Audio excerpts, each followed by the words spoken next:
Hello, everyone. My name is George Harvey. And this is Tom Finnell. Hello, everyone. And we are here. Which one am I looking at? I don't know. This one. There we go. Okay, you got it. We are here to give you Energy Week with George Harvey and Tom Finnell.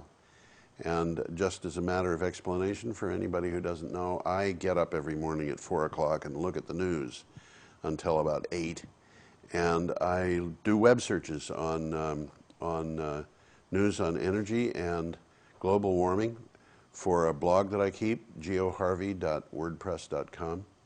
I write for Green Energy Times, and between the two of those, I get a pretty good amount of information coming at me, so I feel like I can see trends developing, and I thought I'd share that with you. And Tom was knowledgeable and good enough to be willing to help out on this project and has become invaluable. So what we're going to do is we're going to start with last Friday, and I will bring up to date the news as the most important issues that I've had on my blog. If you want to find these, they're on the blog, geoharvey.wordpress.com. And the first thing that comes up here appeared in the news that I gathered on Friday.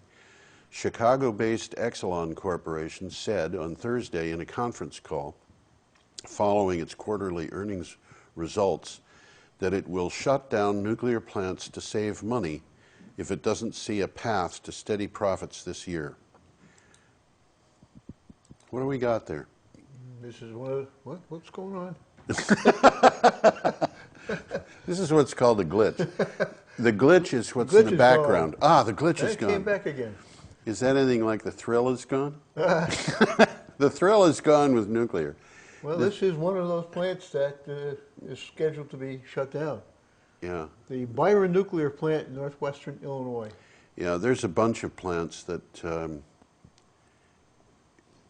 are the people who are interested in nuclear are kind of expecting that there might be as many as 25 or 30 plants that would be shut off in the short term. And of course, there's concern about that because what do you replace those plants with, especially considering that many of our coal-burning plants are shutting down at the same time. And it's going to be an interesting thing to see how that all develops. Fortunately, there's nobody planning all of this thing from the top. That's the way it looks to me. It's going to happen haphazardly. I think that's correct. And there will be reactions. Yes, I think that's all correct. Although I'll point out that solar can be put in pretty fast. It's not going to come in fast enough. That is very true. Okay. Several Caribbean nations committed on Thursday to start replacing their diesel generators, which is the most common means of production of electricity on islands, with renewable sources like wind, solar, and geothermal. And this is one of those islands. Oh, good. Literally. Isn't that beautiful? This is Richard Branson's island. Oh, that's Branson's island. Necker well, Island. He's one of the guys. He's the guy who's really orchestrating He's putting this stuff together. Yeah. And one of the things that happens it happens that there have been islands that are now 100% solar in their energy production. There's an island in the Pacific which is called Tokelau. Actually, it's not an island. It's a small group of islands that form what is called a nation, although it's really protected by New Zealand, as I recall.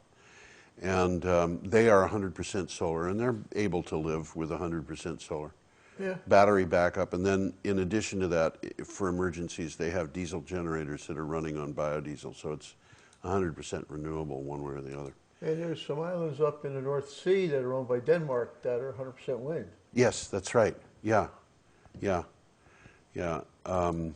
It's interesting to see how that all moves, but of course it proves that you can do it, which those of us who have lived off grid, which by the way does not include myself, but those of us who have lived off grid know about that.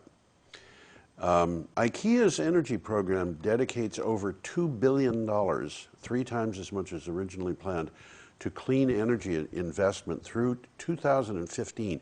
Now that's not even 2 full years, but it is designed to protect the company from energy price shocks and to tap into customers' green wishes. I have a suspicion that energy price shock thing is pretty important. I think you're right. And we're going to see. We're going to get later on. I'll be talking about the potential for that. I've got an IKEA up on the screen now. You have a Kia up on the screen. Look at that. They call it the second largest private commercial solar owner user in the United States. And the largest per square meter of rooftop space. Yeah. Who is the largest? It does well. It might have said so, but I didn't copy it down. Okay, fair enough. Moving on. February 8th, a new report from the International Renewable Energy Agency, which is called IRENA, says the renewable energy industry is responsible for 615,000 jobs in the United States. Many Americans from all political stripes want to see more of it, and that is another one we will also revisit in this cablecast. Another also from Saturday, 2014 looks like it will be an even better year for electric vehicles than 2013. IHS Automotive predicts that the global electric vehicle production will increase by 67% in 2014, while global production for vehicles overall is forecast to increase only by 3.6%. There's a picture of the Tesla Model S. Oh, good. That's a nice car. Yeah, that is a nice car. It's a nice car. It is a very nice car. Quiet. Yeah.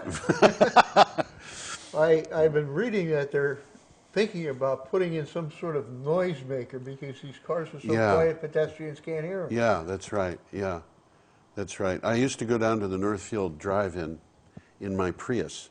And of course, standing in line, it would just decide that the engine wasn't needed. Yeah. And the people who sold tickets down there referred to it as the stealth car because it would sneak up on them. But this thing does it all the time. My Prius had an engine. You know, it was fun. Getting that car, one of the first things that happened was I was driving up a very steep hill behind a road vehicle that was going about 7 miles an hour, okay? And as I was driving up the hill, the engine of the car suddenly decided, or the car suddenly decided that the engine wasn't really necessary, so it shut it off. And I was just going up that hill under electric power. It was fun. Okay. Next item. India has pledged to build the world's most powerful solar plant with a nominal capacity of 4,000 megawatts. That's big. That's a big plant. Go. I got it coming up. You got it coming up? Well, I don't have a picture of the plant because it hasn't been built yet. Yeah, right. What is it? But let's see what it says there. You can read it. Designed to triple the country's solar capacity. Wow. It has pledged to build the world's most powerful solar plant with a nominal capacity of 4 gigawatts, comparable to that of 4 full-size nuclear reactors. Well, that's peak. Yeah, that's peak. That's peak. If you really want to compare it, it's more probably like 2. No, certainly I think 1. Well, yeah, I would say 1. We're talking about India after all. If it were in Vermont, it would be a small plant. Here's the important part. This is something that we can relate to. The project will spread over 77 square kilometers of land. What does that mean? Well, that's equivalent to 30 square miles. 3 by 10 miles. Or 20,000 acres, which they say is greater than the island of Manhattan. Well, for comparison, Brattleboro is 32 square miles. Wow. And how many square miles this is is 30. So it's the size It's about the size of Brattleboro. It's about the size of Brattleboro. All of Brattleboro, including the water. Yeah. Yeah. And for record, Windham County is 800 square miles, the whole county. Okay. And here's a picture, for those that want to see it, of Brattleboro's solar. Oh, goody. This one's going up on Technology Drive up near Putney Road. Yeah. Let's see. Yeah, you can see my cursor there. That's the I-91. Yeah. This is Technology Drive. This is the proposed array. As I understand it, the whole lot is 14 acres. This is going to take up 10. Okay. I could be off a little bit there, but I think that's the numbers. Okay. And I spoke to one of the principals here in town that's going to be building it. And they're going to start construction as soon as the weather breaks. And then they're going to finish 2 weeks later. Well, I think it's longer than that. Yeah, but, it probably will be, but it won't be much longer. We if may they're be starting able to as- go up there and take a couple of photo shots while they're building it. Oh, that would be And fun. he might be willing to come in here and talk about it. Well, he would be, you know. He Yeah. said, but there's nothing to talk about yet. Yes. You know, so Yeah. wait till we get something going. Who is that?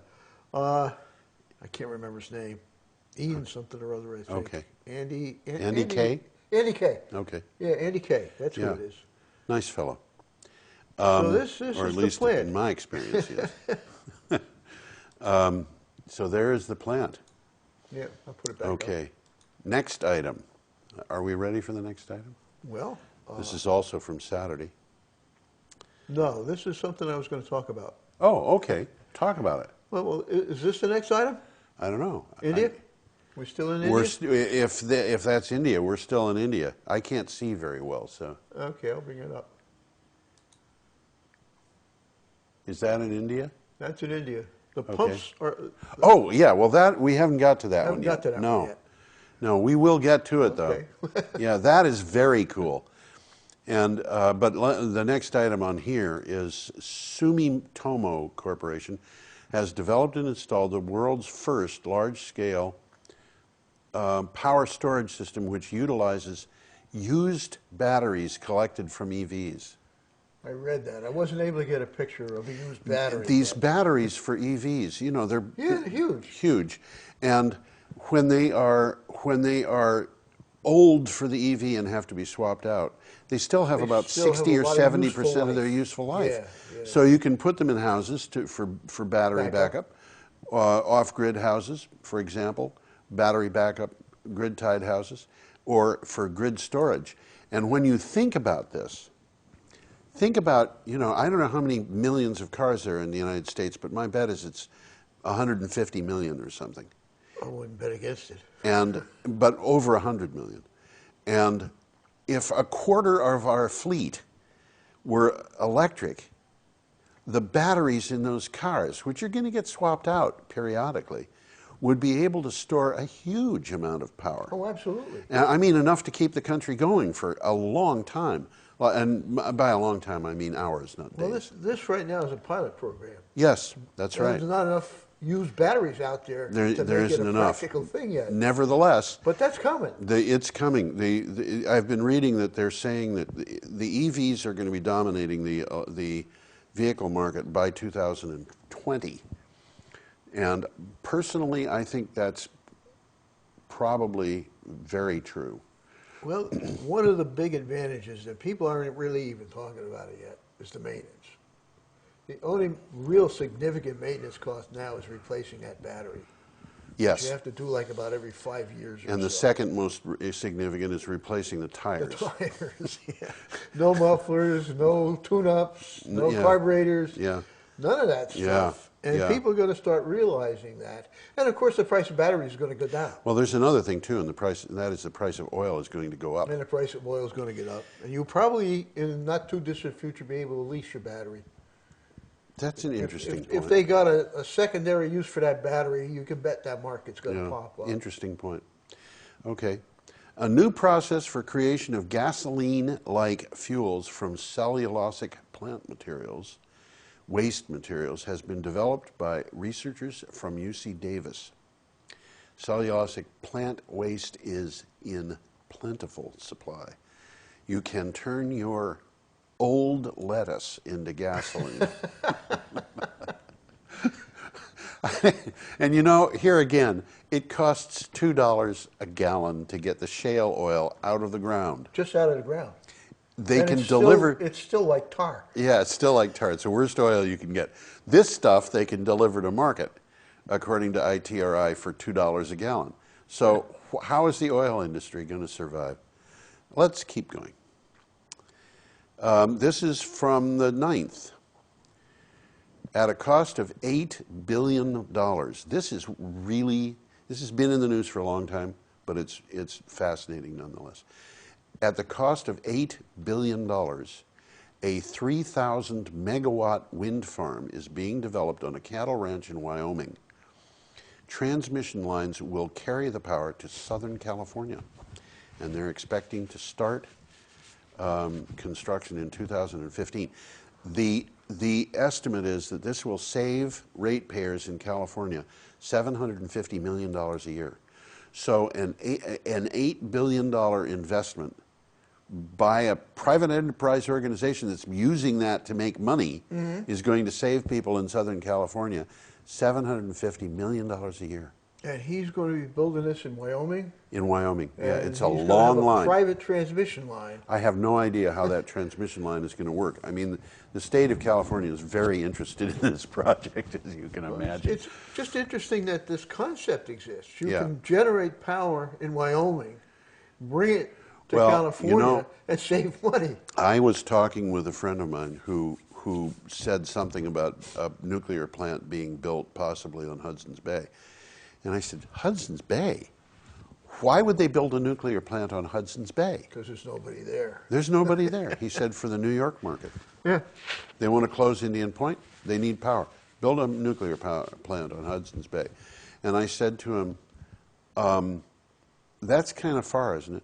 He said, look at the statistics on transmission. So I did. And what I found was that in 1986, the line loss was 9.5% roughly per 1,000 miles, which meant that the greatest distance over which you could transmit AC high voltage cost effectively was 2,500 miles. And DC high voltage, Twice that. they said 4,000. Yeah, okay. That was with a line loss of 9.5%, but the line loss had been cut to 6.5% by 1995. Okay. Which meant much longer.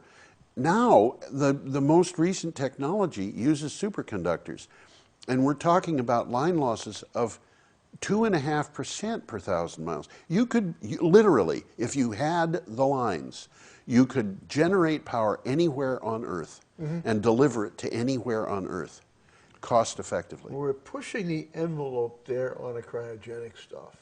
Wow. But it's coming. It's coming. Yeah. And the line loss is low, but you still have to pay to cool the stuff. Yes, it's true. So, I think that's where the but it's line loss coming. comes It's from. coming.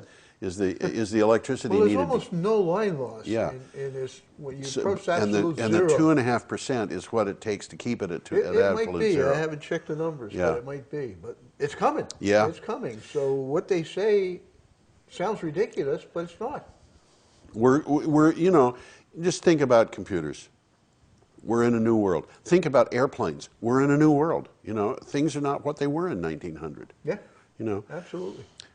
Okie doke.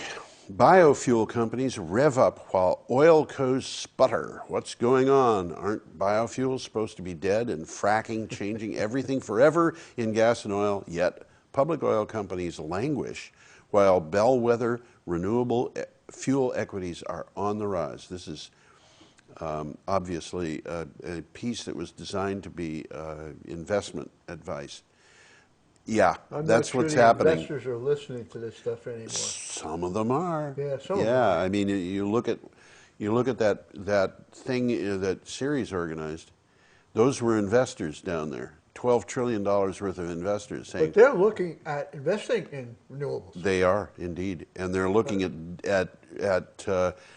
you've got $12 trillion worth of financial organizations looking at divesting fossil fuels. Yeah.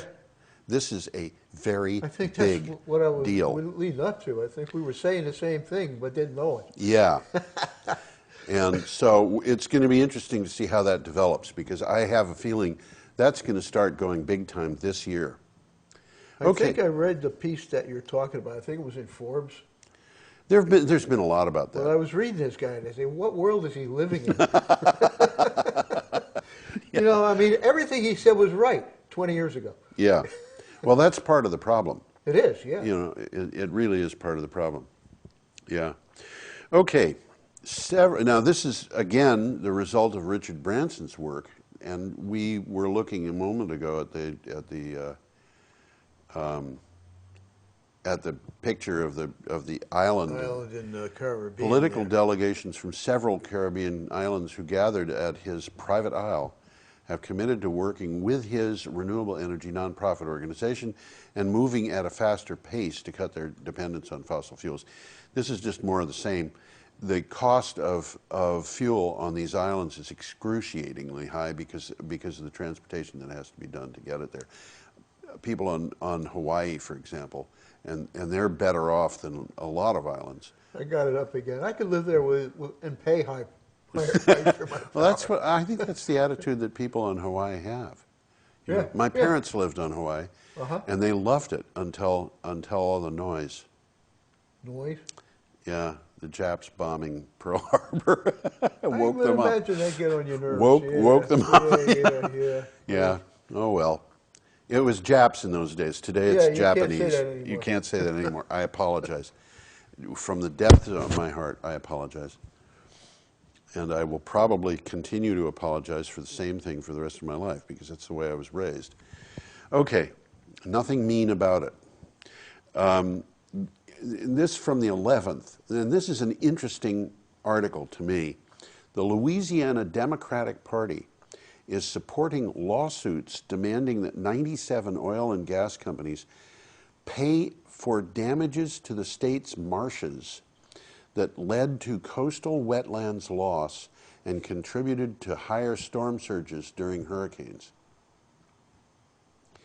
I don't Again, I don't understand this, but I it sounds got my like they're head around asking these guys to pay for damage from Hurricane Katrina. Maybe I should look into this further. Read it again. The Louisiana Democratic Party is supporting lawsuits demanding that 97 oil and gas companies pay for damages to the state's marshes that led to coastal wetlands loss and contributed to higher storm surges during hurricanes. That might be drilling that they were doing down there. It's got to be referring to drilling because that's what they're doing down there. But I don't quite see the connection. Well, I should look into that further. I didn't really look into that in depth, and I am remiss. Look ashamed. Huh? Look ashamed. Okay. Decommissioning Sellafield nuclear power station in the UK will cost taxpayers at least £70 billion. 70 billion pounds is $100 billion. About $100 billion bucks. Yeah. Oh man, That's decommissioning it. that's decommissioning. And they're saying here they got a couple $100 million and it's going to take care of it. No, Sellafield is an excruciating problem. They've had 5 meltdowns there. Oh wow. Yeah, this is not a commercial nuclear reactor. This is research. This is military. This is This is where a whole different world. This is a different world. This is where the wind scale fire happened, which was at one point one of the worst nuclear things that ever took place. And Well, we've got stuff like this floating around and nobody ever talks about it. I think that's true. My Yeah. sister lives down in South Carolina, and there's a station like this nearby. I don't remember the name of it now. Savannah River. Savannah River. Savannah River. Yeah. And this is literally true. They have found turtles, snapping turtles, radioactive. Oh no. Yeah, the turtle's radioactive. Well, what's happening in England? In England, Sellafield is in England. It's in the UK. A senior MPs, that's members of Parliament, say what is worse is that the cost is likely to continue going up from 70 billion pounds. They're probably lying about the You know, 70 billion now. 70 billion pounds, you'd think that they'd have something to do with it, that could help somebody. Okay. The 12th, the Indian government is aiming to swap out, this is the cool one of India. Yeah. The Indian government is aiming to swap out 26 million fossil fuel powered groundwater pumps for solar powered ones, according to Here's an Bloomberg. Indian solar powered pump. Yeah, there you go. Obviously homemade, but better than lugging that stuff on by buckets. Yeah, but you know, the thing that's lovely about this is just think about removing 26 million fossil fuel powered engines and replacing them with something that's like this that doesn't cause trouble. Well, this didn't explain it, but that little blue box there might contain a diesel engine. Oh, okay. Because this is obviously not this isn't something constructed in a factory by the Indian government. Yeah, it also might contain batteries and a motor. That's what I'm saying, a motor, yeah. Oh, You said Oh, diesel engine. batteries for the solar. Yeah, that's true. I didn't think about Yeah. that. Yeah. Yeah. Well, In other anyway, words, this is there has to be beautiful. some kind of a motor. There Yeah. has to be a pump This of is some beautiful because India's got terrible problems with pollution. And this is remote, off-grid power stations. They're also putting up a lot of solar for the purpose of operating cell phone towers. Yep. And that is what's delivering power to thousands, literally thousands of villages in India, even as we speak. But moving on, we now go to Scotland.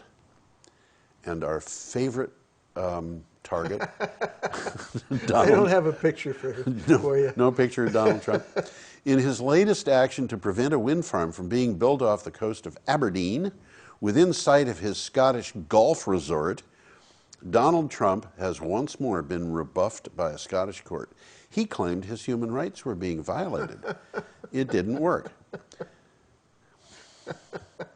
I'm so glad. Of all the gall. Yeah, I'm so glad that Donald Trump is not going to be president of the United States. Oh well. That is one I really kind of like escaping from. Now, this is important. The United Nations has issued its climate change report, probably the most important thing in this broadcast. This concludes that global warming is unequivocal, human influence on the system is clear, and limiting climate change will require substantial and sustained reductions in greenhouse gas emissions.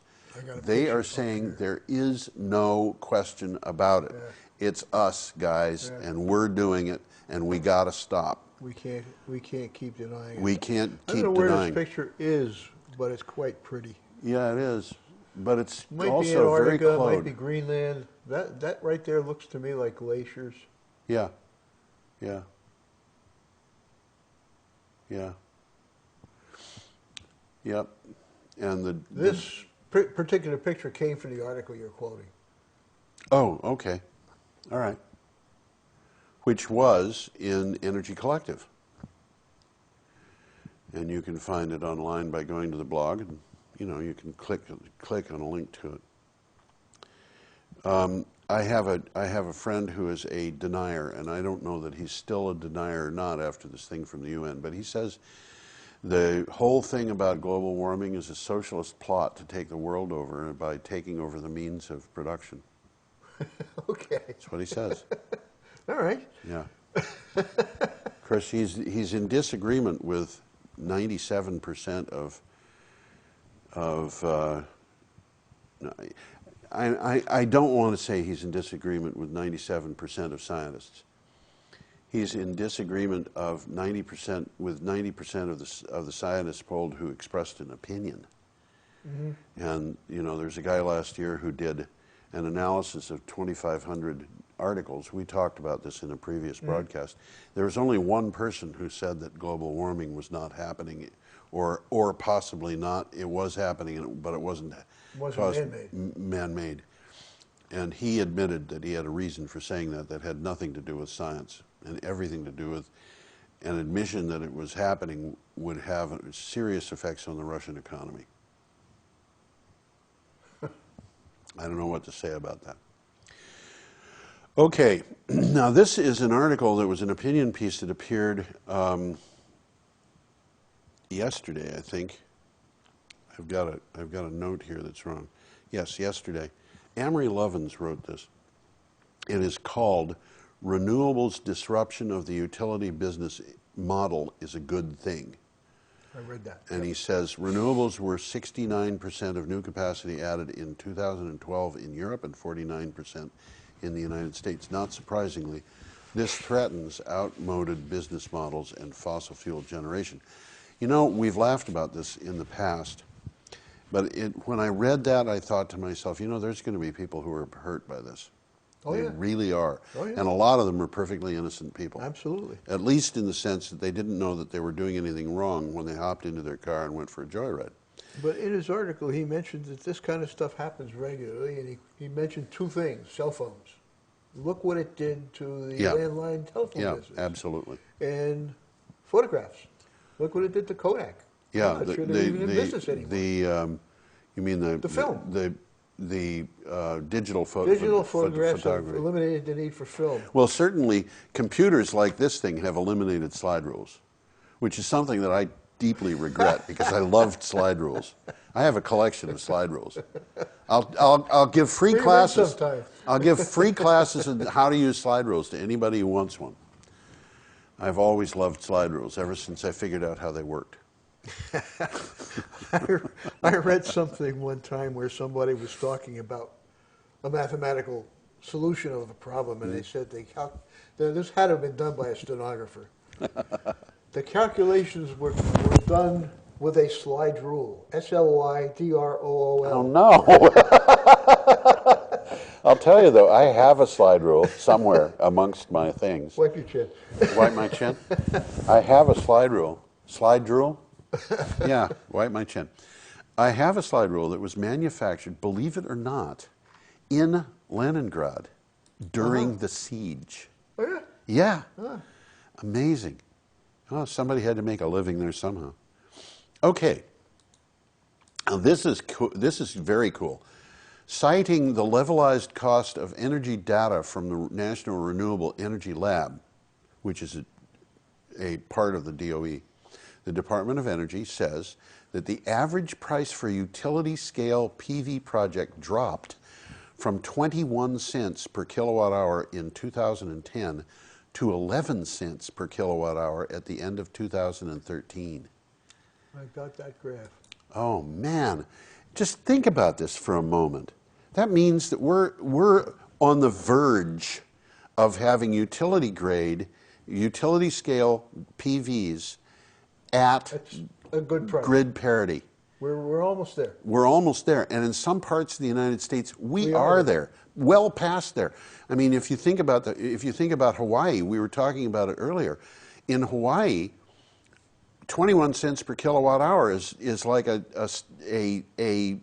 price of power, a wholesale price of power. And that means that they can probably get power from the PVs for half the price of the power they're buying from other sources. Well, this particular article said they're shooting for 6 cents. Yeah, and I think they're going to make it. I think so too. You know, one of the things that's really fascinating about this is utility scale PVs, and we're talking about grid parity, which means that it competes with natural gas, it competes with nuclear, and of course we talked last week about a judge in Minnesota who decided that it was going to be PVs that would go in instead of natural gas because the PVs were cheaper. The electricity from the PVs would be cheaper. What we're at, and I think it's important for people in Vermont to know this, the cheapest source of electricity in Vermont, cheaper than grid power, is PVs that you buy or lease. Buy, I think, is better. But you can buy them and put them on your roof. You can buy them and put them in your yard. You can buy them and have them in a community system that is remote. Combine your resources with others. You can buy into a co-op. Right. You don't have to be on your house. That's right. And when you do that, your electric bill immediately goes down. Or in other words, the total amount of money you're spending on electricity using such a system is less. And that includes whatever electric bill you have, the cost of the PVs, the cost of financing the PVs. It's going to be less than your electric bill typically, almost always. And of course, another very beautiful thing about this is that 7 or 8 or 9 or 10 years from now, when the system is paid off, that portion of your electric bill goes to nothing, and you don't have it anymore. I haven't even given that any thought, but yeah. Yeah, isn't that cool? And when you have a co-op or something like that, you can join a co-op as an apartment dweller. You know, or a person who rents a house. And if you move, you can move your account. There are so many reasons to do this, which is one of the reasons why the situation with solar in Vermont is, and we will get to that. Well, conventional wisdom says that the electricity that you're using is exactly the same electrons that the power company is supplying into the grid. Yeah. And that's no longer true. It's now an accounting thing. Yeah, it's in accounting. Hydro-Quebec can throw electricity into the grid up in northern New Hampshire, and we can suck it out of the grid down here. It's not the same electrons, but they're doing the same work. Yes, that's right. It's Yeah. sort of like a great big pile of sand. Yeah. You know, this guy's dumping sand in over here. You're taking sand out over there. It's not the same sand, but who cares? Well, one of the things that, you know, I just wrote several articles for Green Energy Times, which will be coming out in a couple of days. And one of the things on the cover was articles about renewable resourced maple sugar farms. And a couple of these farms, they have big PV systems on their roofs, and they're putting power on the grid during the summer. Okay, They're so putting power on the building up grid, credit. and they're getting credit. And as you said, it's an accounting thing. Yeah. It's not. It doesn't matter where the electrons come from or where they are at any given time. It's an accounting thing. Now, You're not. By the way, you're not talking in any way about this article I'm going to put up on the screen. Which if I is can that? Find the right mouse. the one about Vermont. This one here. What's that? A perfect storm is coming. Oh, An I'm going to article- get to that one. Okay, I sure. will get to that. We'll- We can have that up on the screen when we're talking about it. I will. I'll bring it And up. you know, I evidently failed to put an article on here that I intended to put on, but Vermont is now. Oh no, here it is. Yeah.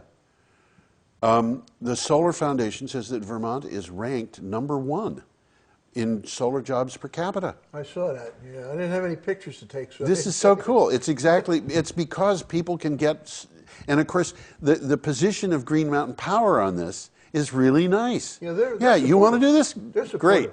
That's Great. very cool. It's very cool. Not every utility is as accommodating as they are. Some of them are fighting it as hard as they can. Green Mountain Power has the advantage of being able to be the good guys, partly because, or at least without any damage to themselves, partly because they don't generate power. Well, they generate some. A little bit, yeah, but that's not their main It's business. not their bag. Yeah, but there are, and this is something that almost, I hit this and I thought, wow, there's an interesting statistic. There are 1,300 solar jobs in total in installation, manufacturing, and project development. Vermont added 990 solar jobs from 2012 to 2013. 990 of those jobs, of the 1,300 jobs, were added from 2012 to 2013. That means that, Wow. yeah, That's- wow. That's just some increase. That means they had an over 200% increase. Yeah. This is a big deal, you know, and we can expect that very possibly to continue.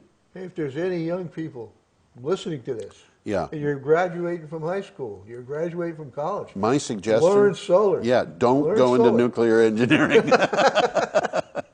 Learn That's solar. my suggestion. Matter Maybe of I'm fact, wrong, folks, but go to that's work, my Go suggestion. to work for a solar outfit and go to college at night. There you go. Okay. The European Commission has delivered what Greenpeace UK says can only be called a scathing initial verdict on the UK government's deal with the French state-owned EDF to build the first new nuclear reactors in the UK for generation. These are Hinkley Point C. Yeah, the famous Hinkley Point. Wow. And the problem with Hinkley Point, we're talking about 2 nuclear reactors costing $26 billion. They're going onto the grid for a cost of $1.6 billion, and the only way they could get investors in this was to guarantee double the going price of electricity. And the only way they could get investors, even at that price, was to open the thing up to people from China who were willing to take risks. And now the European Commission is saying, well, you broke a few rules when you did this. And of course, the solar people in Britain and the wind people in Britain are saying, you want that power? We can give you the power. Yeah. We can give it to you a whole lot cheaper. We can give it to you a whole lot faster. And one of the things that's really interesting about solar power, it may be intermittent, but is generated at peak demand times. Well, that's causing the utilities a lot of problems, Oh boy, is it ever. because they've been selling peak power at a premium. At a premium, and now they can't anymore. This is a big problem. Okay, moving on. Should we move on? Why not? Okay. Renewable energy plants constructed in the last 10 years, these are plants that are already built, will save Turkey $5.5 billion in natural gas imports every year for the next 49 years, according to the Turkish energy minister. I Now, got a picture of this of one. Yeah. what is that? It's a stadium in Turkey, Oh, goody. and it is net zero. It generates more electricity than it uses. And Oh. as you can see, they light it up quite well. Yeah, I suppose they do. Nice work, Tom. That's a good one. Yeah, it has. I'll read what it says in case you can't read it there. Yeah, Vodafone, that's a telephone company in Europe. yeah, It's like the Verizon of Europe. yeah. In Istanbul, the Vodafone Arena, they name arenas after companies over there. Yeah. How strange, isn't it? Yeah. In Istanbul, has many innovations, such as solar energy production from photovoltaic transparent plates. You can see through them. Isn't that cool? It also has the ability to collect rainwater to use and has ozone-friendly gases for air conditioning systems. Cool. The stadium is expected to produce 500 kilowatts of electricity, roughly equal to the capacity of 100 houses, to supply its own energy needs and will market the excessive production for profit. Amazing. That's a nice looking stadium, isn't it? It is, yeah, it is. You know, I'm trying to figure out how much of that roof, you could sort of see that there's a roof there, and I think that's the solar panels, It might be. because it says they're transparent, Yeah, it might which be. is the latest thing coming Well, you out. know, they can put solar panels on cloth now. Yeah. And that being the case, maybe they could put them on plastic. And you could actually have that roof in an inflated thing like a greenhouse and have the whole thing covered with solar panels. Well, I see no reason why not, and I haven't seen that yet on the internet, but Well, You never know what's for going patent real quick. Yeah, right. I'm sorry, I've got enough patents. I don't need patents. I've got 3 patents and I haven't made a dime on them yet. Okay. Legendary hedge fund investor Jeremy Grantham says there is no doubt that solar and wind energy will completely replace coal and gas across the globe. It's just a matter of when. He says the question is only whether it takes 30 years or 70 years. And folks, I will tell you, I think he's wrong. It's going to be less. It's going to be less. It's going to be less. Okay, now, this is the thing that Tom was talking about earlier, and Tom, you could put that up tomorrow's news today, and unfortunately, the version of it that you got has broken lines, so it's got 10 items where there's only supposed to be... changed that. Oh, did you? Wow. You know, there's pull it 2 up. people here, one of whom is competent and the other is not. Tom is competent. I'm all flash and funk. No, I'm not confident because I can't find the... We'll get it. There it is. get it up. Okay. There we go. Here we go. All right. By the way, I got a hunch you know who wrote this. You know what's funny about this is I wrote this article for Green Energy Times. As I mentioned, it's coming out in a couple of days, and I submitted the article. Okay, and 2 days later, one of the European banks issued a statement basically saying a perfect storm is coming for the American utilities, and they used the same, not all of the same bullet points that I have here, but they basically agreed with them. So Well, I think it makes it's sense. nice to have my analysis of this thing. Read them off, talk about them. Well, the first is actually 2 parts. Fossil fuels are facing increasingly strong competition in a contracting market. The market is contracting, and they didn't know how badly the market was contracting until last year. They did an analysis of the numbers that had to do with efficiency. For the first time in 2013, they figured out how much money was invested in efficiency in 2010. And they were shocked to discover that in the United States, the amount of money that was invested in efficiency was the same, roughly, as the amount of money that was invested in fossil fuels. Okay. Which means, and of course efficiency is the low-hanging fruit. Yeah. Doesn't cost. Every dollar you put into efficiency is going to cut much more than a dollar out of the fossil fuel industry. So the population is going up, productivity is going up, demand for power is going down, and that's why they did that. Well, it happens that also in 2010, the investment in renewable power met the investment in fossil fuels. That's a double whammy. It's a double whammy. The market is getting smaller, and you're getting bigger competition in it. That means that your market share is declining in a contracting market. This is really bad. This is really, really bad. Well, it's bad for the utility industry. For the utilities and the fossil fuels. It's not bad for not us. all utilities. Not for No, us. not Actually, in everyone. Vermont, we're in pretty good shape Yeah. here because as we were saying, Green Mountain Power and some of the other Vermont utilities are not basing their power production on fossil fuels. Correct. We have no coal-burning plants. Correct. I don't know what we've got in terms of natural gas burning plants, but we don't have a lot of them. I'm not sure there's any of them in Vermont either.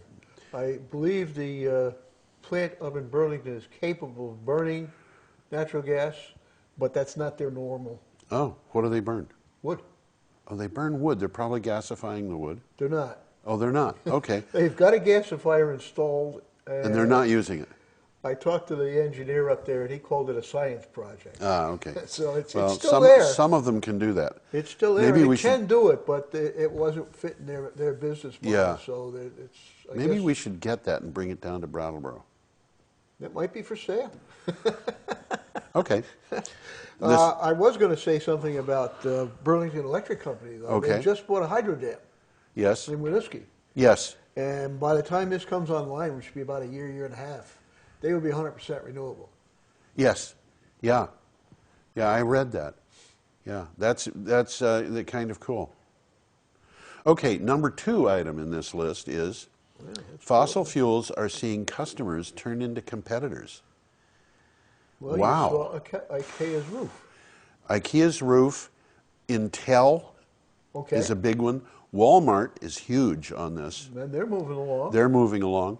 Google. And what happens is that these companies put up solar. Now the solar is producing power during the daytime. And of course it's going to produce more power than they need during the daytime in order to bank those credits so that they can draw them at night. Mm-hmm. So what happens is they're putting the power, the excess that they have, which is probably going to be half the power they produce, on the grid when they need it most. when they need it most, when the grid needs it most, when the highest prices traditionally have been charged for wholesale power. And this is just getting destroyed. knocking the high price of wholesale power. Which is it's not a bad thing for anybody but the guy that's selling that power. Exactly. And what's happening is you take a company like Intel, which is a huge power user, Yeah. and all of a sudden, instead of being the customer that the utility can say, you guys are great, we'll sell you at a slightly lower price than anybody else, into Intel is beating their best market price, times. That's basically what this means. That's They what it are means. turning into their competitors. Okay, fossil fuels are seeing increasing costs while their customers' costs decline. All right, oil shale costs $2 to bring out of the ground. Just to get it out of the ground. Just to get it out of the ground. If we could convert to oil shale, what would happen entirely? At the What would pump? happen at the pump? My guess is 10, $15. yeah. And so what happens here? Well, you've got, as I mentioned earlier, ITRI is marketing a technology that is already developed that you can put into a plant that is currently making ethanol and modify the plant very slightly, take cellulosic materials, waste materials, wood chips, straw, anything you want, and you can generate from those a material that can be burned instead of gasoline for $2 a gallon at the pump. At the pump. So which are you going to buy? $2 a gallon for tar in Alberta, or $2 a gallon at the pump? Now, it's not going to be $2 a gallon. It won't be, but hey, it's still going to be cheaper. It's going to be cheaper, and you know they didn't include the cost of taxes in that. But there's a very interesting thing here. We've been talking about global warming, and this cellulosic material. Not only is the cellulose, you know, making the cellulose means carbon atoms come out of the air, and when you burn it, you're just returning them into the air, which is a cyclic process, which is why they say that the cellulosic fuels are carbon neutral. But the manufacture of the material is said to be, by ITRI, carbon negative. They are fixing more carbon, sequestering more carbon than is released the next time that fuel is burned in the manufacture. We're seeing the part of the plant that's above the ground, and that's what we're using. There you go. But the roots are still in the ground. That's right. And the carbon that's in the roots stays in the ground. That's right. And they're using switchgrass for this, which is a perennial plant. When the grass dies down, you go harvest it. Yeah. And the next year, the plant grows doesn't up care. You know, I was You don't thinking, even you know have what, to seed it. you know what you could do this with? This would be fun. You could do it with hops. Can you do it with hops, eh? Have you ever seen hops grow? Yeah. Oh, amazing plants. They'll have vines that go up 18 feet in the air, and at the end of the season, they die all the way down to the ground. So they just grow up, and of course, the hops are valued for making beer, but the stalk of the hops plant is just junk. Yeah, yeah. There used to be a hop farm on the road between Williamsville and Dover. Really? It's not there anymore because I was on that road yesterday. Yeah. But, That's interesting. yeah, you can see the strings, the ropes that the hops plants grew up. And all that. It was a small, maybe a quarter of an acre, maybe less even than that. Well, you can get a lot of hops out of a quarter of an acre. I would imagine, yeah. Yeah, But it's not there anymore. When I was young, I bicycled through Kent, and went past hops farms, and Miles and miles. miles and miles of them. And you know, it's interesting because the guys who tend the hops will walk around on stilts.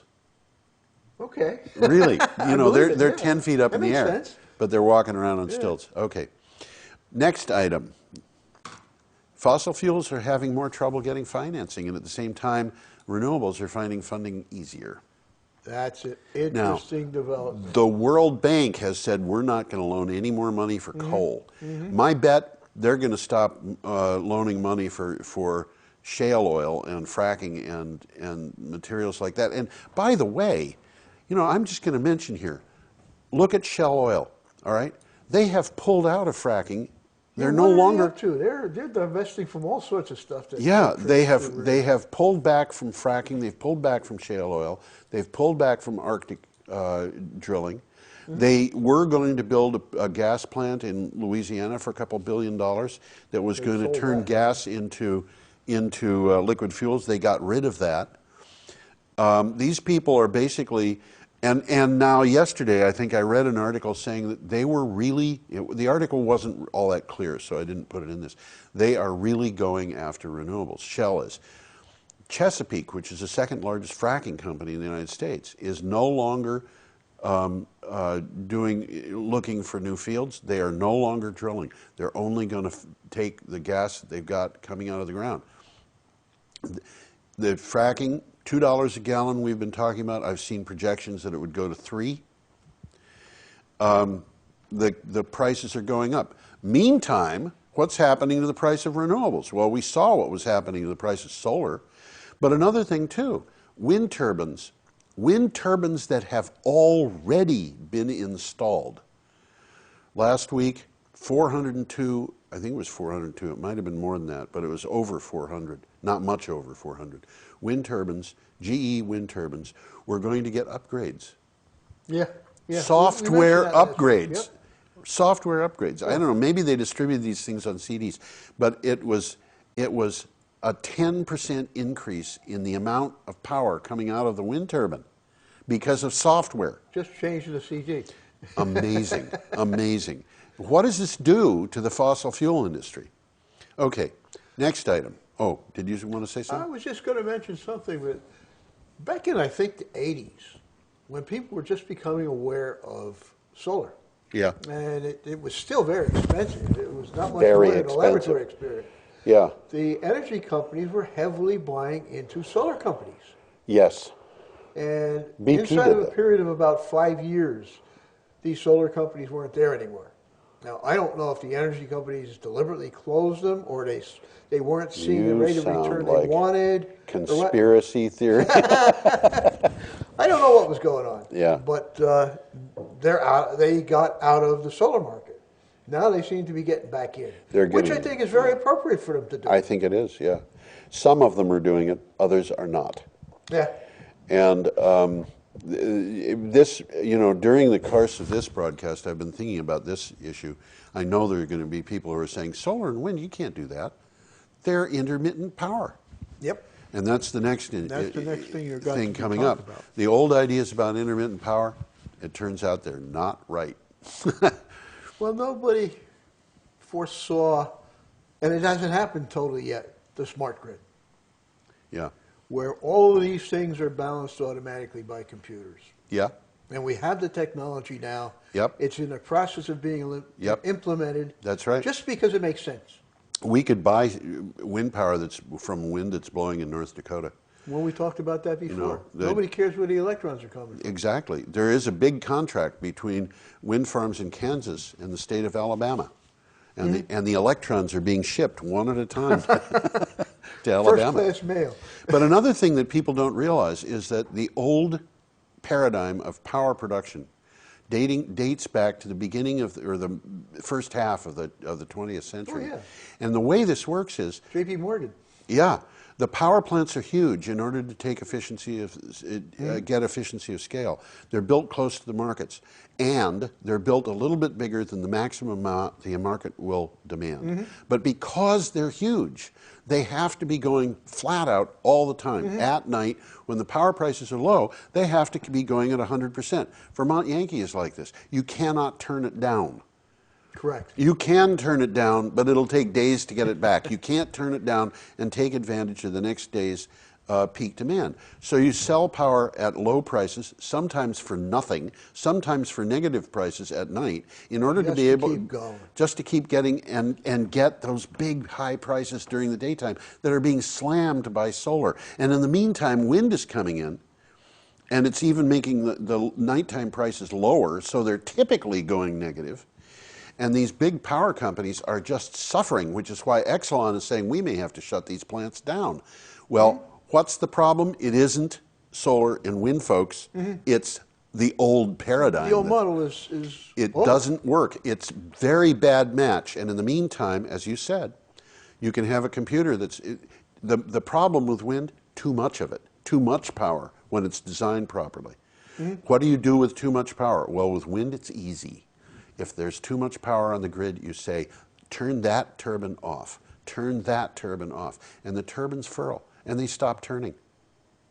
And you don't have too much power anymore. I think the best solution is to save it. But, well, yeah, that would be a good solution. And but in fact, until you've got the storage capacity, shut it off. but Northfield Mountain storage capacity is they can produce more power than Vermont Yankee. And it's pump the water up to the top of the hill, let it run back down to the bottom. We got to do a session on that. We gotta have take a to. field trip.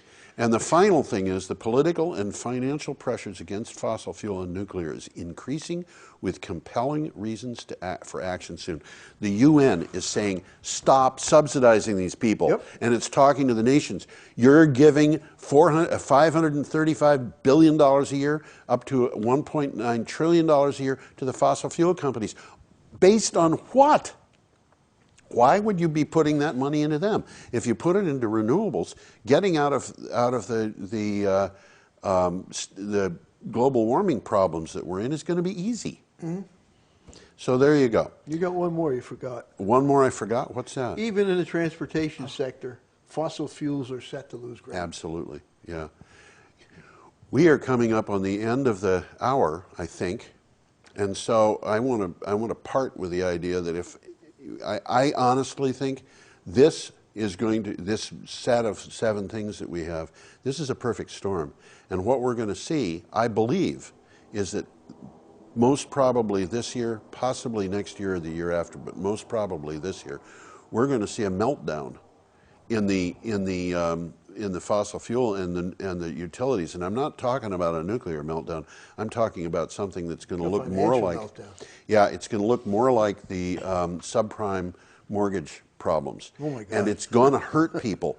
People are going to get hurt, and fortunately, people in Vermont are going to get hurt a whole lot less than people elsewhere, because most of our power is coming from renewables. And that having been said, I will say goodbye, folks. But I have a feeling that Tom and I are going to stay here for a little while. So if you're watching a broadcast, you're probably going to, this will probably be the end of the show. But if you're not watching a broadcast and watching this streaming on the internet, you may have more delightful material to come. Well, yeah, I was going to mention in the early days of electricity, back in the J.P. Morgan days, the principal sources of power that were coming online were A, hydro, and B, enormous in size. We're talking Niagara Falls, we're talking Bonneville, we're talking TVA. The government was getting involved in building huge, huge plants. A little interesting sideline of that, the guy that we all know and love named Nikola Tesla, he was a young kid, decided he was going to harness Niagara Falls. He's over there in Yugoslavia. But everybody knew what Niagara Falls was. You know, that was where you went to get married and stuff. Yes, of course. It was a world. No wonder he place. wanted to harness it. And he wanted to harness it, and he did. He succeeded. I forgot the rest of that thread. You were talking about Nikola Tesla wanting to do. Well, I said that much for the J.P. Morgan and stuff. I have a feeling that you're going toward pumping water around. Well, I wasn't. I was just saying that one of the reasons why the grid developed this model of large generating stations and large transmission lines was because the most accessible source of power at that time was large hydro. Yes.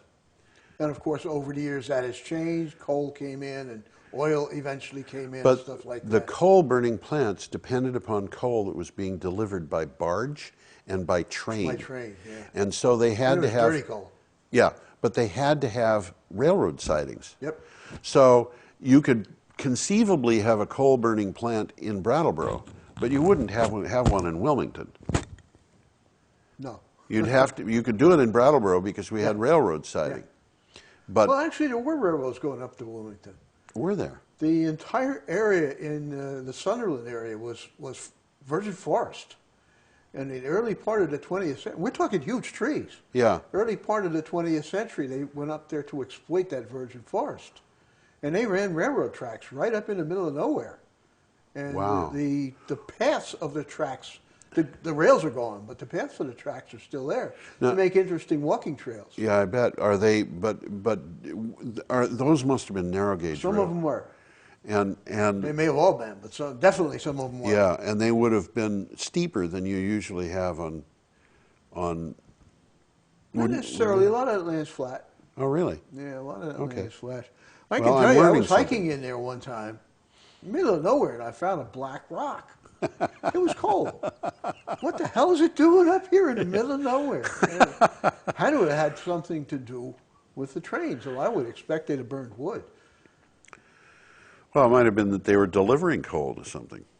Well, there was nothing up there but logging. Yeah. But it was an enormous logging. They may have been. When was the logging being done? Early part of the 20th century. See, when I was a kid living in Illinois, the trains that went through the town that I lived in were steam engines. Mm-hmm. And I can remember watching the fireman in the steam engine of a train that was just starting up at a station, shoveling coal from the tender into the firebox, and that was an interesting sight, for a little kid who was 6 or 7 years old. But they were using coal, and the engines that they were using were old. They were very old. And I suspect that, the engines that you're talking about may have been coal-burning engines, even though they were hauling wood. It's possible. Yeah. Because somebody brought that piece of coal up there. Yeah. Of course, on the other hand, you never know how things are going to get into the woods. Yeah. Maybe an eagle brought it up there. Yeah, right. I'm reminded of people talking about what is the likelihood of an event taking place. you hear about an event. What's the chance of that? And one of the principles that I work by is, you know, the event of the likelihood of the likelihood of something extremely unlikely happening is extremely high. Say that one again. All right. The likelihood of something extremely unlikely happening is extremely high. I'm not specifying what's going to happen. That's the trick. Okay. Yeah, Okay. okay. Well, you know, Expect the unexpected. expect the unexpected. Exactly. There, I was working on the question of what kinds of happenstances can you expect at a nuclear power plant. And this was, of course, before Fukushima Daiichi got inundated by a tsunami, which I will say they should have expected. Absolutely, they should have expected that tsunami. Yeah, but I think so. I was doing some work on this. You know, what unlikely things happen. A fishing boat. This is actually, you know, a large boat. This is a large commercial fishing boat off the coast of Japan sank. And when it sank, they put out a distress call, and the Japanese National Guard picked up the sailors, and said, "What happened?" And they said the boat was hit by a cow. Expect the unexpected. The cow fell out of the sky. Wow. This What was it boat. doing up there? Well, I know pigs can fly. I didn't know cows could. the cow fell out of the sky. So the police grab a hold of these guys and say, "You guys are lying. We're going to throw you in jail until you tell the truth." And they're sitting around saying, "But it was a cow." You know. Well, it turned out that what had happened was they had been in the sea north of Japan, in an area where Russian planes would fly around. And a Russian bomber had a crew that had stolen a cow. And they took off with this stolen cow. And they got up to an altitude of very high, whatever it was, and the cow went berserk. And they decided they had to get rid of it in order to prevent it from destroying the bomber. So they just opened up the bomb and dropped it. And the cow sank a boat. And expect the unexpected. Yeah. Yeah. The thing about the Fukushima Daiichi that I mentioned, by the way, they had a 5.7 meter seawall. And they got that 5.7 meters. 5.7 meters. But the tsunami that That's hit. 15 feet. 20, almost 20. Yeah. 5.7, yeah. 18 feet, I think it is. That seawall got hit by a wave that was 14 meters tall. Oh. And so the wave, 9 meters of wave just went over it. Right And of course, over a the top. tsunami wave is not like a normal breaker. It just keeps coming. And it's more like a flash flood where the waters just rise and rise and rise and rise and rise and rise and rise. And it goes on for minutes with the water rising, and then it recedes. So all of a sudden, the ocean height is 15 feet higher. 15 feet higher than the seawall. So, of course, the thing completely flooded. Now, here's the problem. The northeast coast of Japan gets hit by tsunamis periodically. The last really big one, this one, they got hit by short waves. The tallest waves that came ashore were 37 meters. Wow. Now, that same coast got hit by a 27-meter wave in 1933 and by another 37-meter wave in 1896. So when that plant was built, when those reactors that melted down were built, they were being protected by a seawall.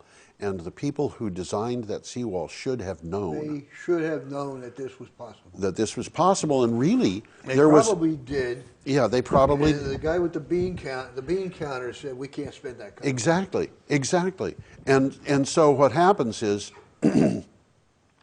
you've got my view of how this engineering was done was that the guy who was the bean counter went into a room full of engineers, and somebody said, "How tall is the seawall going to be?"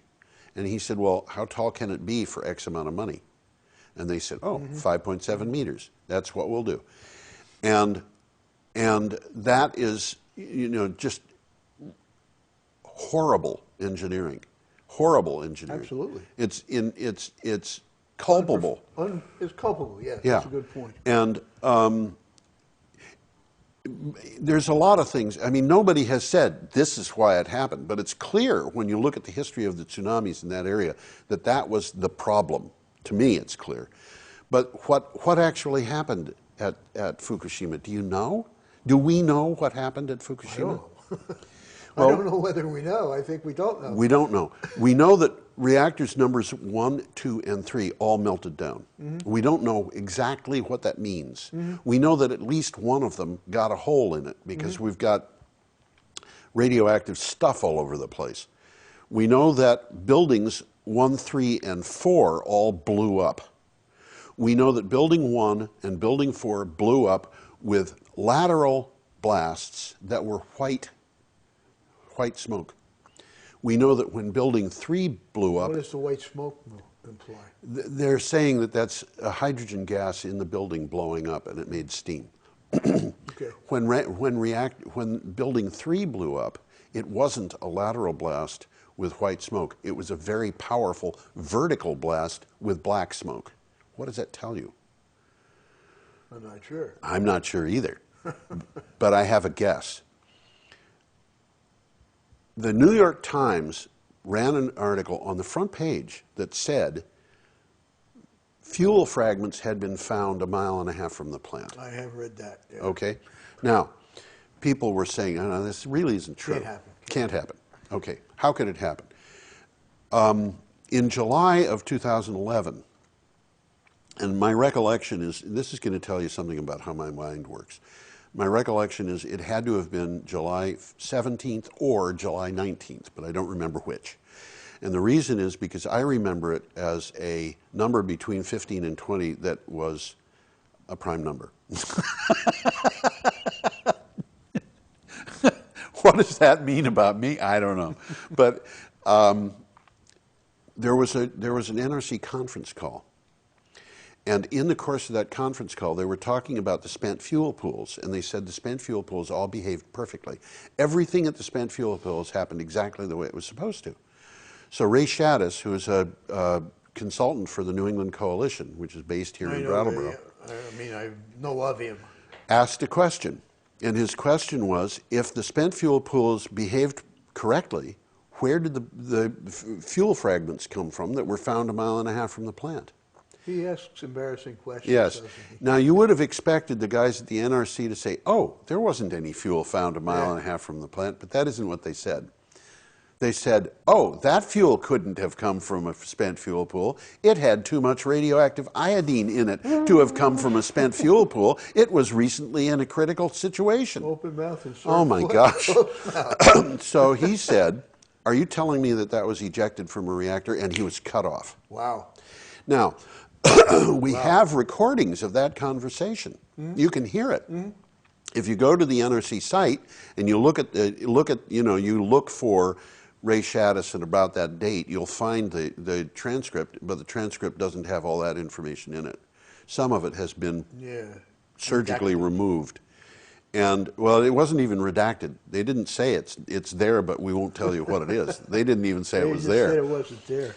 So anyway, among the various things that I've done, I have a little bit of a background in ballistics. All right? So I can think, what does it take to get a piece of nuclear fuel to travel 1.5 miles? Well, if it were a .22 caliber bullet from a .22 rimfire rifle, it would leave that area at the speed of sound and it would get a little bit over 1 mile. But the .22 caliber bullet is designed to be ballistically efficient. What we're talking about is something that's a little bit bigger than a .22 caliber bullet, but it's cylindrical and tumbling. It's going to have what they call a ballistic coefficient, which is going to be extremely low. My guess is Similar to a rock. worse than a rock, Worse actually. than a rock. I mean, a rock can be round. This thing is... my guess is that it would be worse than, these things are about a centimeter, 1.3 centimeters or something in diameter. It would probably lose something on the order of 50% of its energy every 10 or 15 or 20 yards. Wow. Okay, that's just a guess. But even if it behaved like a round ball of that size, it would lose half its energy every 100 yards. And in order to travel 1.5 miles, it had to leave that plant at a speed that was well in excess of the speed of sound. Wow. That requires a big explosion. I would say. Now, right now, they are taking fuel rods out of spent fuel pool number 4, which was the only spent fuel pool that could have produced that explosion. 1, 2, or 3 are not damaged. If they had an explosion that was able to just in the open to cast an object 1.5 miles in excess of the speed of sound, and I'm guessing not just in excess, but 2 or 3 times the speed of sound at least, that the rest of the fuel in that thing would have been in a shambles. They wouldn't be extracting. I think that vertical column of black smoke that came out of reactor 3 happened because the top of the reactor blew off. That's just a guess, but nobody's talking about that. No, they're not. We're not likely to find out in the near future. Well, until something really bad happens and they can't deny it anymore. Or until so much time has gone by that nobody's worried about it anymore. Yeah, that could happen. But these things that we've been talking about, the 7 items about the future of the fossil fuel industry and the utilities that depend on those fossil fuels, I think is another thing that we're not talking about. And when they get into trouble, I think people are going to get hurt. And there's going to be... Unfortunately, yes. Yeah. I mean, a lot of people got hurt in Japan, and they're kind of trying to minimize that. Oh, they moved a lot of them around. And 160,000 people were evacuated, and very few of them have gone back home. Or will ever go back. Or will ever go back home. And, you know, there's another thing, and maybe I should have had this in the news. The Tokyo elections elected a candidate who is pro-nuclear. And for some reason, the American media were saying he was elected by a landslide. And if he was, then the definition of landslide in Japan is different than it is in the United States, because he only got 30% of the vote. But he was running against a wide range of candidates. And anti-nuclear candidates. I think possibly all of them were Yeah, anti-nuclear. Well, 2 of them got 20% each, but 20 and 20 and 30 is 70, and that means 30% of the vote went to the rest of the candidates. But all of the political parties, except for the one that's in power, are anti-nuclear. So I wouldn't be surprised if all of those people weren't anti-nuclear. And that is something also. I don't know what the future of nuclear power is going to be in Japan. I think they'll probably turn a few of those reactors back on again. But, you know, 3 days ago, right after that election, they were talking about the nuclear side won. Today, I was seeing a thing in the news saying, well, it's a little iffy. We don't know what's going to happen there. I'll talk about a link that you put up. What's that? I have sort of copied it down and condensed it. Oh, okay. 8 reasons for optimism on climate change. Yeah. Now, there's plenty of pessimism about climate change. I'm optimistic about climate change. Well, this gives you 8 reasons to justify that. Yeah. And I'll go around them real quick. Yeah, that's a good idea. One of the first reasons is we already know how to engineer zero carbon buildings. Isn't that interesting? That's a building, in case you don't figure it out, that generates at least as much energy as it uses. Yes. Like that stadium in Istanbul. Well, there's actually one that was built in a house that was built in Devens, Massachusetts, that is producing significantly more power than it uses. And the guy who owns the house gets a utility statement every month with a check in it. With a check in it. Well, so commercial construction is going to start moving in that direction. Yes, just it is. because it's good economics. That's right. Yeah. The next one, we are finally entering the age of the electric car. Isn't that Been beautiful? around for a long time, and it says here sales of these vehicles nearly doubled in 2013. Yes. And it's on an upward curve. Yes. And as more and more infrastructure pops up where you can recharge them, as more and more people realize, hey, this is pretty cool. Yeah. We've discussed this on a show. I read where people say they're more fun to drive. Yes. I remember that. So they're coming. They're coming, and they're going to come. I'd say maybe within 10 years, they're going to be all over the place. I think they're going to be dominating the market. Probably. Absolutely. Okay. And when you consider the increased prices of fuel that we're anticipating, I think people are going to be bailing. Fuel is only going to go up. Yeah. The low-hanging fruit has been picked. Yes, that's right. Okay, we're using more renewables and less coal than ever before. And one of the sub-reasons that I saved this one is we finally learned how to finance renewables. That's a very interesting The point. financing guys are getting into it. They're seeing a market. Yeah. And, these are very clever people. They know how to make money. Yeah. And they're finally saying, well, what can we do? What kind of package will we put together that will attract investors in renewables? And it's now starting to get sexy. Yeah. Yeah. Okay, the next one is interesting. States are showing that it's possible to make policies that both cut carbon emissions and create jobs. And they give a example here, and I didn't follow up on it, but apparently California, Oregon, Washington, and British Columbia, the West Coast, have gotten together on some sort of plan, and they say it will bring 1 million new jobs to the region while reducing greenhouse gas emissions by 80%.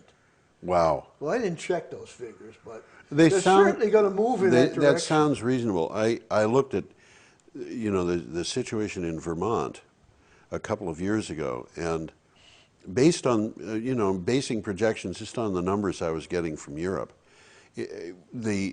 ultimately the number of people I would expect to be employed in renewables in Vermont would probably be well in excess of 10,000, possibly as much as 30,000. And, that's not just wind, solar, but, biomass efficiency. Efficiency. Efficiency is a very big deal, and it's been around for a while. But we're going to see this be a very important, and we saw, 615,000 nationwide in the news. This is a big deal. And it's the kind of job we in Vermont can do well. Oh, It's yeah. local. Oh, yeah. Yeah. We have people that are capable of doing this kind of stuff. Yep. And yeah, I think it's going to help Vermont's economy. Yeah, but it's also the kind of job that people who are being thrown out of work in the coal regions are going for in the same regions, where they can set up renewable stuff. For kind of similar reasons. I mean, they're kind of the same background of people, which is interesting. Yeah. Okay, the next one here, the fifth one. Cities are facing the consequences of climate change and taking action. Yeah. Well, there's a lot of cities. They're all doing different things. One thing about cities, though, many cities are built on coastlines. Well, yeah. That's a whole other... I mean, many of our biggest cities are in danger of getting flooded. Yeah. Boston, Well, Providence. They're talking more here about the cities building new buildings, being solar or building energy efficient, that kind of stuff. Right. I can talk right here in Brattleboro. It isn't a city, it's a town, but so what? The Housing Authority. Now, I'm a commissioner in the Housing Authority. Yeah. And you're probably aware that we're in the process of building a new development to take care of the people who we have to move out of Melrose because of the flood danger. Right. And as of now, the architect has told us he's going to heat it with wood chips, and he's going to have some solar on there. Now, it's not going to be a solar building. It isn't big enough. But there probably is enough solar to take care of lighting the common spaces. Yes. So there's going to be a solar array on there. And that's significant. Oh, yeah. It's a little thing. Yeah. But this is the kind of thing that cities and towns all can do. Yes. And it could move on from here with the Housing Authority. I mean, we could put solar on more of our buildings. My guess is that the state of Vermont, sometime in the next, say, 6 or 7 years, is going to pass a law saying that every building that's built has to produce its own energy. Well, that's a far stretch, but it's possible. I wouldn't bet against it. I wouldn't bet against it. The next one's talking about the feds. It takes the president. So the president is ready to take actions at home and internationally. Yeah. And they cite two things that happened. Talked about the World Bank, and the president has nothing directly to do with the World Bank, but it will no longer contribute money to coal-fired power plants that the World Bank is funding. I think you already mentioned that. The World Bank has already said that it's not funding. That's exactly what we're saying here. And this was something that the U.S. is doing. We're working with China and India to negotiate an agreement to prevent the use of hydrofluorocarbons. I think they got that word wrong. I think it's fluorohydrocarbons. Might be. I'm But not these sure. are the propellants in spray cans. Yes, And they're horrible greenhouse gases. they're horrible greenhouse gases. And And they don't go away easily. No, and they're finally taking a good look at this and say, how can we eliminate them? And they Right. can be eliminated. Right. On a little sideline here, I did this. I was always a fan of roll-on or rub-on stick deodorants. And 20 years ago, you could hardly find them. Everything was spray. Yeah. And recently, I was going around looking for a can of spray because I wanted. And you couldn't get it. I could, but there was only one out of about 100, and it was expensive. Yeah. I went down to the co-op looking for a spray thing of Yeah, aerosol for scents in my apartment. Well, that requires energy. You got to do this. That's right, and that's what I found. Yeah, you can get an aerosol, but it's going to be like this, Yeah, well, and it's which is definitely an fine. improvement. You know, it's fine. It's a big improvement. Are we so lazy that we can't do this? I know. It's really bad. If we have to do that, it's really bad. But that was the conventional wisdom was, when we were kids, I think, at least when I was a kid, if you can get something that is thrown away, that's better. Yeah, yeah. Well, the next one here refers to China, and it says China wants clean air and clean energy. Yeah. It says China is such a large economy now, and it's growing so rapidly. This is big. Yeah. And it explains that air pollution from coal-fired power plants has become a political liability in China. Yes. And it has, interestingly enough, it's getting that way in India as well. And it is, yes. And they have a lot of coal in China. And they have a lot of coal in India. They're importing it. Mm-hmm. But, the Chinese, I think, the Indians have had a lot of trouble getting coal. And the Australians are looking at selling coal to the Indians. Mm-hmm. Mm-hmm. They have a lot of coal. They have a lot of coal. The Indians have a lot. They don't have a lot of coal, but they have a lot of coal-burning plants. Yeah. And Australia has the coal, and it's becoming politically unpopular to use the coal there, although I guess the present administration. The present administration the present administration is free market. Yeah. And they want to stop subsidizing renewables because they're free market. But their free market subsidies, they want to have some subsidies left, and specifically they want subsidies for coal. Yeah, well, you can subsidize the fossil fuels, but it's bad to subsidize renewables. Well, there's a reason for that. And the reason is right now, coal doesn't employ as many people, and the investors are in the coal. Mm-hmm. So if you want to get votes from people who can invest, you subsidize coal. Mm-hmm. And it'll be interesting to see what happens when they figure out that the coal is smaller than the renewables. Because if the Indians decide, and the Chinese, the way I figure it is the Chinese would decide they're not going to burn coal anymore. They're going to ship their coal to India. And the Indians are going to say, we're not going to burn this. And the Australians, who don't even have the coal-burning plants, they do actually, but they do, yeah. They don't need them.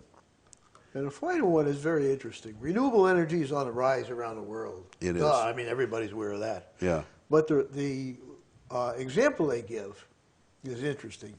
Renewable sources will produce more power than natural gas and twice as much as nuclear. This is worldwide now, by 2016. And in this one here, I'm a little bit doubtful about. Saudi Arabia is building 54,000 megawatts of new renewables. That number's awful high. It's a very high one, but you've got to remember that That's 90 Yankees. No, it's not. We talked about this before. Well, the capacity factor. If we're talking about peak. We're talking about peak. You have to figure the actual amount. Now, in Saudi Arabia, PVs are going to produce a lot of power. They because have a lot of sun. They have a lot of sun. I've been there. They have a lot of sun. But they're going to be 25% or maybe a little bit more, where the nuclear is 90%. So you have to figure somewhere between 3 and 4 times as much nameplate capacity is going to produce the same time. So it's 25 Yankees. It's about 20, yeah. And what they're figuring is they're going to have huge, huge growth in demand, because they've still got large. Exporting it. They'll be they have been looking at this, and they've actually said this. They have been looking at this as a problem of what do we do when we can't export oil? Oh yeah, they were thinking about that when I lived there. Yeah, and their answer is, well, we can export electricity. Yeah. Now, in order to do that, might be a good thing, because in order to export the electricity, they're going to have much more secure surroundings than to export oil. The oil can be exported by ship, and you can fight wars over it. Mm-hmm. We have. But when you're exporting electricity, it's very easy for terrorists or wars or whatever to take down the power lines. Well, they've got pipelines that they have to protect. Yeah. It's not any different, really. Yeah, but the point that I'm making is it's going to be very much in their interest to make sure that these little threads that are running through the countryside, elevated off the ground, stay where they are. And so they're going to start putting, I think, maybe more attention on the idea of stability. I think they'd be smart to bury them. To bury them? Bury cables. I think you know, we're getting. I think that when you have to protect the countryside and you have to protect the population, you get into scenarios where wars become too expensive to fight. Yeah. And I think, you know, you look at Europe, we have not had any expensive wars, wide-scale wars, since the Second World War. We've had a couple of little blips in the Balkans, but... Well, we had Yugoslavia. That was a little bit more than a little blip. Well, it was, but compared to the Second World War... Compared to World War II, it was nothing. Yeah. So I think that what I'm saying is I think that the Saudis and Tunisians, Libyans, you name it, these guys exporting have huge amounts of desert. Yeah. There's nothing there but sand. That's right. And they can export that electricity to Europe, make money on it, live tolerably well, and at the same time, there isn't a commodity that can be captured. It's something that it's not going to have any value unless they can keep it. Oh yeah, you're right. So I think that, you know, we were talking about optimism. I feel pessimistic sometimes and I feel optimistic sometimes about global warming. I always feel that we're probably going to deal with global warming as a human species, and that our civilization and our society is probably going to continue with some modification. I don't feel optimistic about the environment. I think there's going to be a lot of damage. But I do think that people in Vermont are going to be healthier and happier 100 years from now than they are now, because of the changes that we bring about in order to deal with global warming. The thing that makes me pessimistic is the question of how hard I think that's going to be. When I feel pessimistic about it, I feel like it's going to hurt to do this. It's going to be hard. It's going to hurt, but it's going to hurt Vermonters a lot less than it's going to hurt people in places like Scarsdale. Yeah. When I feel optimistic about this, I look at it and I say, this is going to be fun. Well, we're starting a little bit anyhow, raising consciousness on things about community. Yep. I mean, take a look at Postal Solutions as an example. Absolutely. That's just one example that we see locally. Transition towns. Yeah, absolutely. Another example. We're starting to think about this kind of stuff. People are getting together, exchanging ideas. Co-op power. Co-op power. Yeah. Bingo. It just goes on and on and on. Well, I got another thing that I saw here. This was, I think, a link to something. Okay. I don't think you talked about this one. Which is but that? I'll bring it up. This is fusion. Oh, yes. Fusion. Yeah, isn't this that is pretty? fusion, like the stuff they've been working on for 50, 60 years now. Yes. and not getting too far.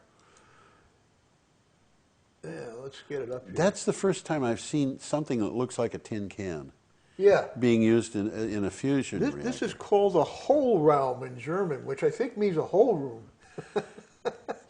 And it's about the size of a pencil eraser. That? Yeah. Oh my gosh. And it's made of gold. Oh, well. And I'll see if I can get some more information on it. I could take a gold pencil eraser. And this is what contains the fuel that they're bombarding with lasers to get the deuterium atoms To and fuse. tritium atoms to fuse and Wow. create hydrogen.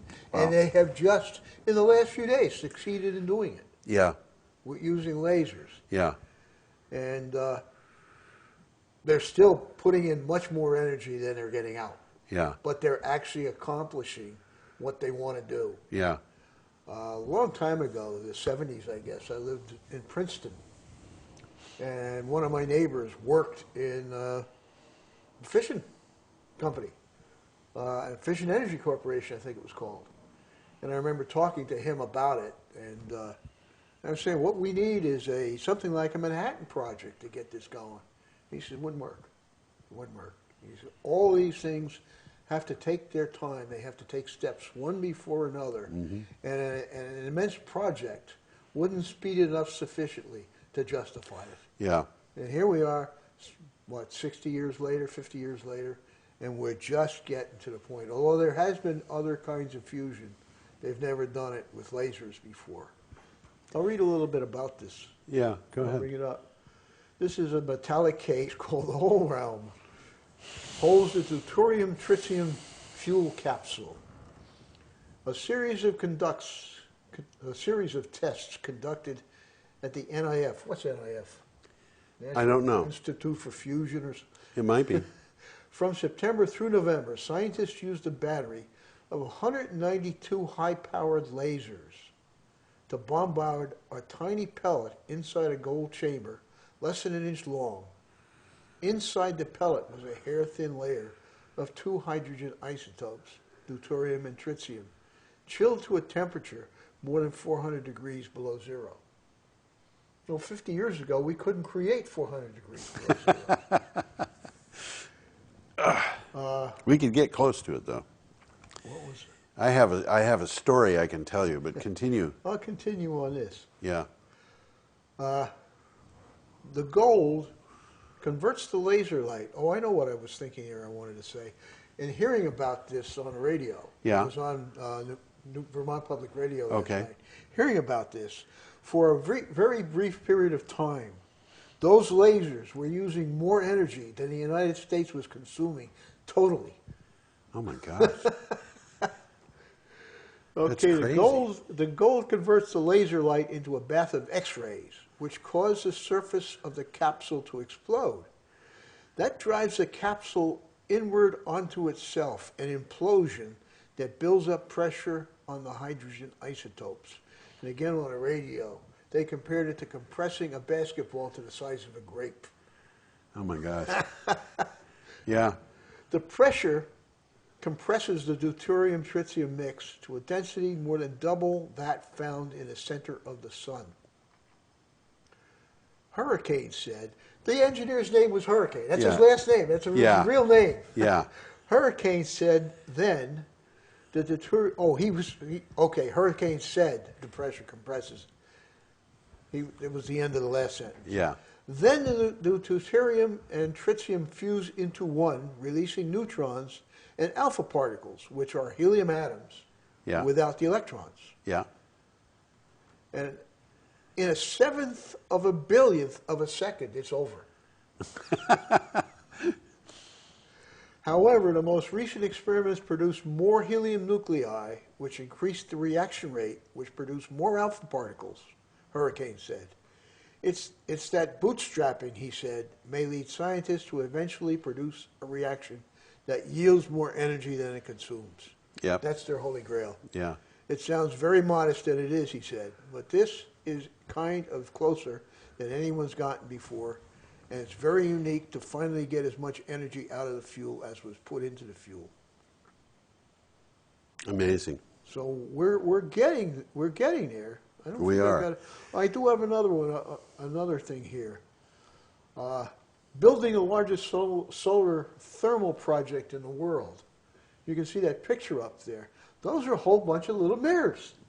My And that's a gosh. big column that's about the size of a large chimney.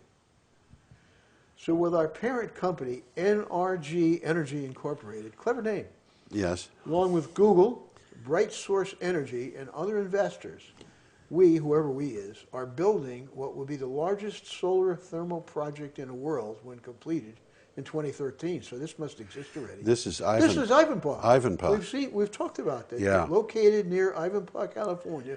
Yeah. So these are just different pictures of some pictures we've already seen. Yeah.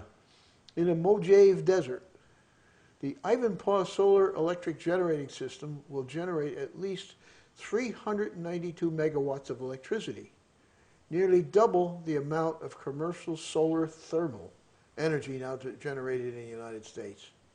The project, comprised of 3 separate plants to be built in phases, has begun construction on federal land managed by the Bureau of Land Management and witnessed its first grid sync in fall of 2013. So they're feeding power into And actually, one of those things is now at full power. Is it? Yeah. Electricity from Ivanpah will be sold under multiple power purchase agreements, each of 25 to 30 years duration, with Southern California Edison and Pacific Gas and Electric Company. Now, do you know what the storage time is for this? No, I don't. Yeah, I think it's several hours after the sun goes down. This thing continues. Yeah, it gets hot. Yeah. They're heating sodium, I think. Yeah. Melting sodium. Yeah. And Yeah. it stays hot for a while. Yeah. So it'll continue It's not generating just power when the after sun is up. The sun's Yeah. down. Yeah. The electricity generated by all 3 plants is enough to support a yearly average of 140,000 homes, and more than twice that number when operating at maximum capacity during the peak hours of the day. Ivanpah is the first large-scale solar thermal plant to be built in California in 20 years, supporting California's goal of 33% renewable power generation by 2020.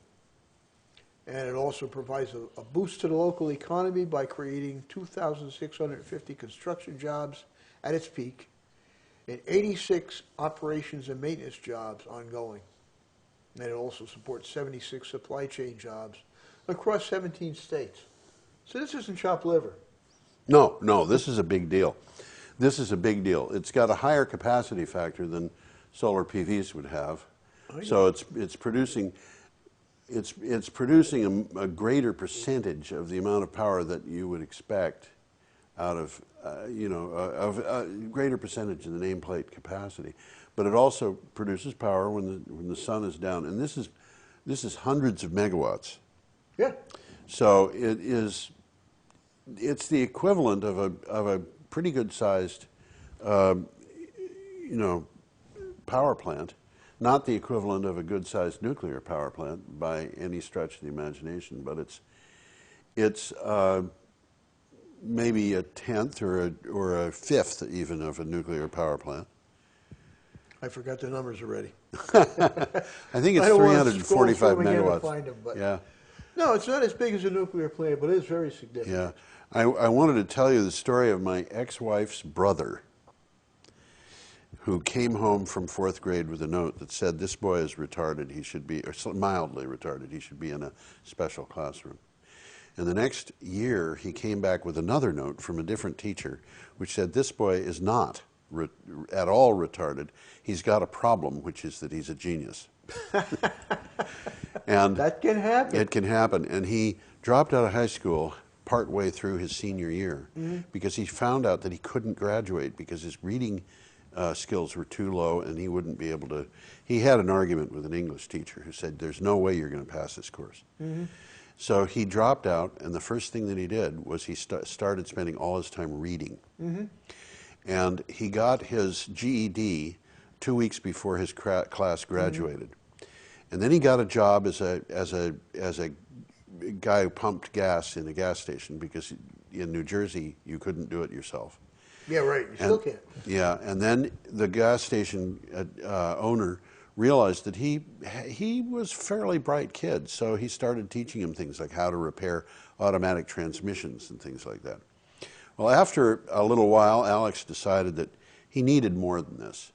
So he started looking around, and he found that there was a local machine shop that he could go to, and they did specialty work where they were repairing machines in machine shops. Mm-hmm. And within 2 years, he was flying up and down the East Coast, repairing the most bizarre equipment that you could possibly imagine. Well, one thing that he did, he was living in New Jersey, he went to a lab at AT&T Bell Labs to do a repair there. And he met this guy who was a head of a project at AT&T Bell Labs, who looked at him and said, "You know, you're too bright to be just a mechanic. Why don't you go to college?" And so the guy's name was Stephen. So he Stephen told him to go. Why don't you go to the county college? You can go there for a low price. So he went to the county college and he got an associate degree in engineering. This is the retarded kid. Yeah. And he came back to Stephen, who said, "You know, maybe you should go to Rutgers." And so he went to Rutgers, graduated number 2 in his class, went back to Stephen, and Stephen said, "Why don't you try going to Fermi Labs, get a master's degree?" So he went to Fermi Labs. When he was done there, he went back to Stephen, who said, "You know, I could hire you." And sometime after that, I said, "Alex, what do you do there?" He said, "Well, what we're doing right now is we take a bell jar and we evacuate it. It's a really high vacuum. We cool down a bunch of atoms in there to a point where they're about a degree above absolute zero, and we have lasers pointing at them, and the lasers interfere with each other, and we trap. They make wells where the interference pattern and we can trap sodium atoms in there, and we get them all trapped in there, and then we shut everything off and we watch them bounce." And I said, "That is the most useless thing I've ever heard of." And he said, "No, you don't understand. If we can do this with sodium atoms today, if we can do it with hundreds of sodium atoms today, 20 years from now we'll be doing it with thousands of hydrogen atoms. Mm-hmm. If we can do it with $40,000 lasers today, 20 years from now we'll be doing it with diode lasers that cost 60 cents each. Mm-hmm. If we can, and he went through this, if we can hold them, 20 years from now we're going to be able to change the way the light approaches each other, and that will get those wells to be smaller and smaller and smaller, and each well will have a bunch of hydrogen atoms in it, and when that happens, maybe, just maybe, they'll fuse.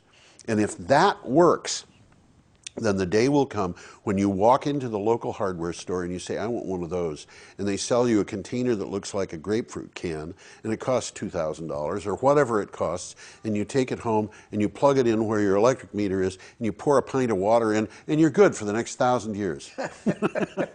Well, interestingly enough, the Stephen guy, his name was Stephen Shue, and he and Alex and a few other guys wrote an article. I don't know what it was about, but it won a Nobel Prize. And then Stephen Shue became the Secretary of Energy. And Alex went on and founded a business, and which now employs 100 people, this retarded kid from 4th grade, He was working on this 40 years ago. Mm-hmm. It's a long-term project. It has, but the thing that's interesting about it is every time you put a little bit more effort into it, you learn more. Mm-hmm. And as you learn more and more and more, the solutions to the problems appear. And that not a promise, but the hope of having a way of powering a house that involves a generator in something the size of a grapefruit can that uses water as fuel is nonetheless real.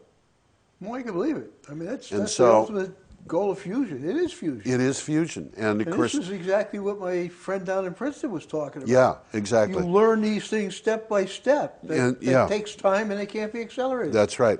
And the fact that it's taken 40 years and we still haven't got to the point where we have that grapefruit can is really kind of irrelevant in a way. Yeah. And it's irrelevant in a couple of different ways. In one way, it's irrelevant because this is what we have to do in order to get the job done. We have to just keep plugging along. Maybe we'll never do it, and it doesn't matter because it doesn't take a huge amount of our resources to do that. Maybe we will do it, and if we do, then we get something that might be really valuable. But the other thing too is it doesn't matter for another reason, and that is we've got all the technology we need already to deal with the problems that we've got.